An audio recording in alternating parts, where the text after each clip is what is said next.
just so sick when you think about, oh, America always says we're the greatest country in the world. And then it starts to look like, hey, this is a country run by corrupt, blackmailed pedophiles that are willing to go to war with anybody than to actually, be shown that they are blackmailed pedophiles. That's kind of what it looks like. Yeah, right. I don't know. That's so evil. Yeah, it's so I know. evil. I'll say I don't know if that's actually true. It's true. But, okay, but it may be. Again, I don't know. But yeah, there's reasons to suspect it, and that's what people are saying. And the fact is, our government deserves it because of so much of what it's done. We just had the president of Colombia go out and say that outright. Un clan de pedófilos quiere acabar la democracia en Colombia. Duro, sí, pero ahí está la realidad. Y para que no salga la lista, entonces nos envían acorazados a matar pescadores de estas. Right. And I think that probably resonates with a lot of people around the world and in this country too. Right. I mean, if there are these accusations being leveled at top people in the government, including the president, then what we should have is transparency. The fact that they're doing so much to cover it up and not let us talk about it, just hush hush, distraction, that's just an admission of guilt, in my opinion. Like, why are we going through such lengths to protect Jeffrey Epstein? He's dead, but I mean, the files, all the client lists, all these people. Why? Right. There's no explanation, right? What explanation can you provide? Well, there is an explanation, of course. The one I said. Yeah, is that actually, Trump is in the files. That's the thing. It was Trump always and his friends and powerful a lot of people, everybody on both sides of the aisle. There's no question about it. But for Trump, the most important thing is himself. Obviously, and it doesn't mean that he actually did anything illegal. I think in the end, that's just Trump. We know that he likes to hang around with young bikini-clad women or whatever. And maybe a little bit more than that, but maybe nothing illegal, again, immoral. We don't know. Maybe there was something illegal. I don't know. But he just thought, this makes me look bad because, again, Epstein is so toxic and that it's clear that he had a close relationship with him, a friendship, and he knew a lot of the stuff that was going on. And that does reflect very badly on him. It's at least that, because we can see that from the emails that have been leaked so far. And I think even if it's nothing more than that, you can understand why he wanted to keep it out of view. But I think that was a mistake. If it was nothing more than that, he should have just said, okay, yeah, I made some errors of judgment, but, I made this promise and here it is. This is all it is. If we get the full release and the admission, I mean, I already feel like it's pretty damning what's out there already. But if it's just clear that we are ruled by blackmailed pedophiles, what's the protocol here? What do we do? Well, I mean, it should be we throw the bums out. That's supposed to be the solution in a democratic country, but it just seems almost impossible to do that. Yeah, it's just another blackmailed pedophile that comes into power. It's just like, what the hell is going on here? It's so crazy. Yeah. What's going on? What do we do? What do we do? Yeah. Well, no, there's a great deal of corruption. I mean, there are very, very few people that are, let's say, not on basically the payroll of AIPAC. That's one thing you have to say is connected with all this. But you just have to look for those people that aren't on the payroll, that maybe are displaying some real independence. So we hope that people like Thomas Massie, get more. I mean, just the fact that you see Miriam Adelson spending $20 million to unseat Thomas Massie just shows you the amount of foreign influence here. It's just out in the open. It's just so crazy that there's somebody that's truly America first, and it's the one person that Trump is trying to get rid of that actually resonates with his base is someone like Thomas Massie. Yeah, and on behalf of Miriam Adelson, right? On behalf of an Israeli citizen that is.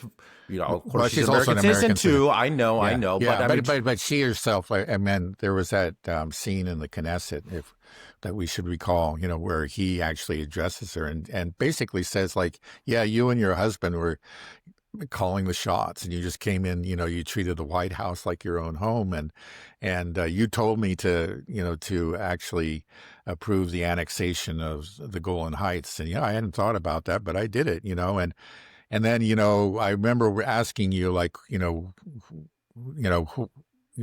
what comes first for you? Is it Israel or the U.S.?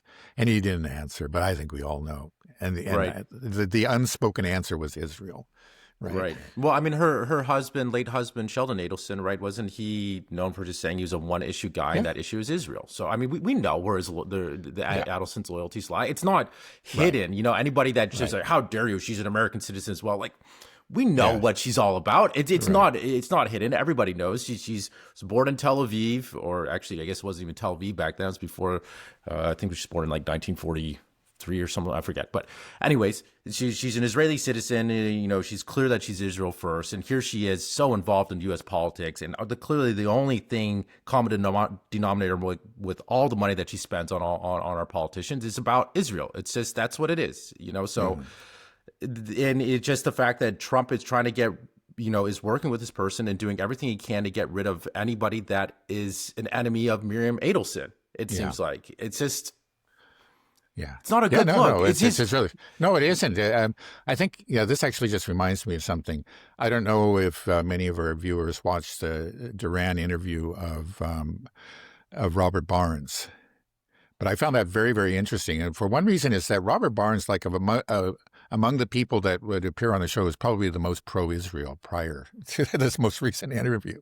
That he was, one of the least reluctant to condemn Israel. That just wasn't part of his outlook. He wasn't anti-Israel. That was the sense that I got in hearing him in a lot of interviews. But this time he was really angry. It was clear.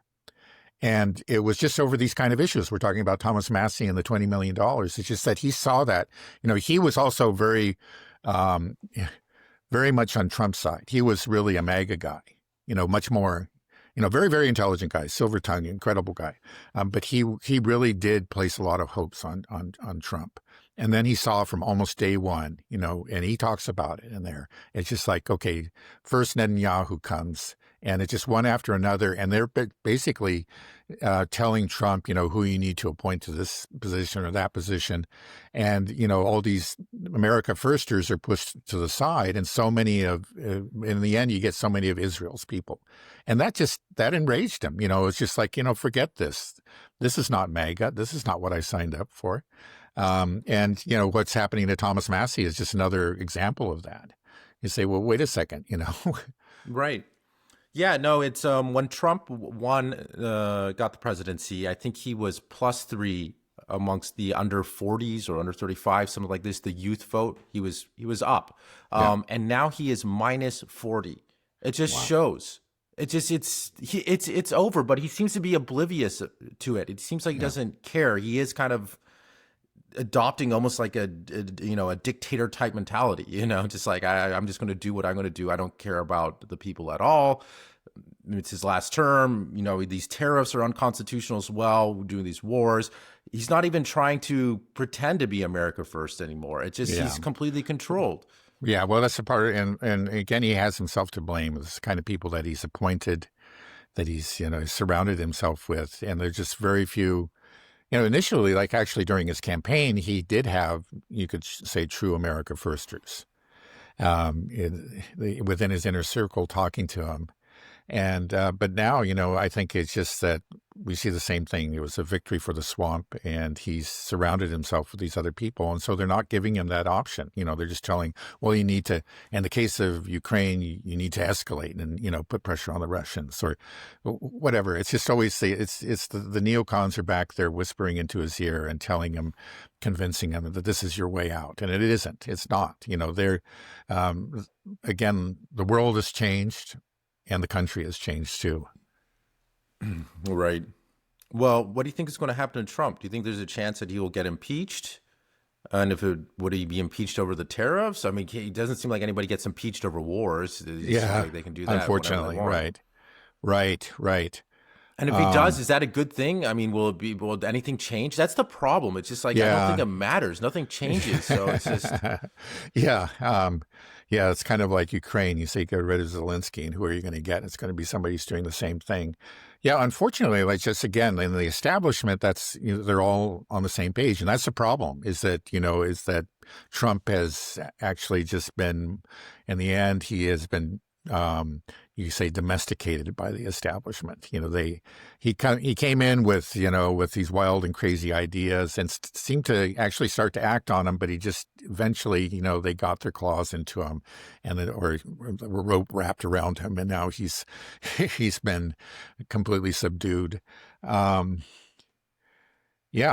well, I really don't see anybody. It's going to have to be something that comes in from the outside. If it goes through the democratic process, maybe we'll see some sort of significant shift during the midterm elections. We'll see what kind of, actually these most recent elections, there's a lot of this talk about Zohran Mamdani. And of course, he was very, very openly pro-Palestinian, and that's a real first. That's a real, I think, a significant event in New York City, the city that has, more a larger Jewish population than I think any other city in the world. Maybe just with the exception of Tel Aviv. That's yet he won, and he won convincingly, and he didn't back down. They tried to keep on throwing the anti-Semite label at him and anti-Israel. It didn't work. That's significant. But some of these other Democrats that won were just like clones of Hillary Clinton, if not worse. They were deep state people, like, former CIA operatives, and I guess one was naval intelligence. And they are, more of the same. So who knows? We'll have to see. This was too small a sample to find if there's been any significant shift. But again, the other side has money. It has power. We'll see if Thomas Massie survives, and I sure hope he does.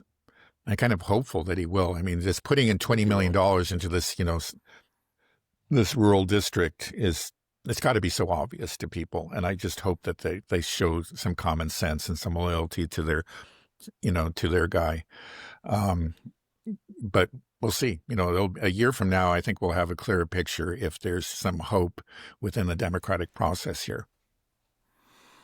okay. Yeah, I think money isn't going to help them here. I think it almost hurts them because people know where it's coming from and they understand what's happening now. I hope that's true. I really will. We'll see. I hope so too.